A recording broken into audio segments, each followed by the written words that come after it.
இன்னைக்கு லேகனுக்கு ரொம்ப பிடிச்ச மஷ்ரூம்ல தான் லஞ்ச் பேக் பண்ணியிருந்தேன். அவனுக்கு எது செஞ்சாலுமே ரொம்ப பிடிக்கும். நைட்டே பிரியாணின்னு பிளான் பண்ணிட்டனால ரொம்ப பொறுமையாக தான் வேலை செஞ்சுட்டு இருந்தேன். எப்பயும் ஒரே மாதிரியே செய்கிறமே வேறு ஏதாவது டிஃப்ரெண்ட்டாக ட்ரை பண்ணுவோன்னு யூடியூப்ல சர்ச் பண்ணும்போது தொன்ன பிரியாணின்னு ஒன்று என் கண்ணில் சிக்கிச்சு. அதான் ட்ரை பண்ணி பார்த்துருந்தேன். இது பார்த்தீங்கன்னா ஸ்டிக்கிங் ஹூக்ஸ் மீஷோவில் வந்து வாங்கியிருந்தேன். அதாவது ஆணி அடிக்க வேண்டிய இடத்துல எல்லாம் ஆணி அடிக்காமல் அதுக்கு பதிலாக அந்த மாதிரி ஃபிக்ஸ் பண்ணி எங்கே வேணாலும் வந்து யூஸ் பண்ணிக்கலாம்.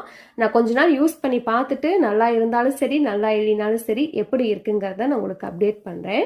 இந்த பிரியாணிக்கு பார்த்தீங்கன்னா தக்காளி வந்து தேவையில்லை. வெங்காயம் வந்து பட்டை கிராம்பு மிளகோட வதக்கி அது ஒரு பேஸ்ட் பண்ணிக்கணும். அப்புறம் புதினா கொத்தமல்லியை வந்து பேஸ்ட் பண்ணிக்கணும்.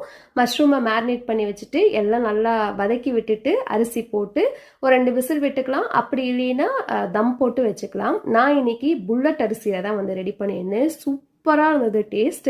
கண்டிப்பாக நான் வந்து நெக்ஸ்ட் டைம் ட்ரை பண்ணும்போது உங்களுக்கு ரெசிபி வந்து ஷேர் பண்ணுறேன். இன்னைக்கு லேகன்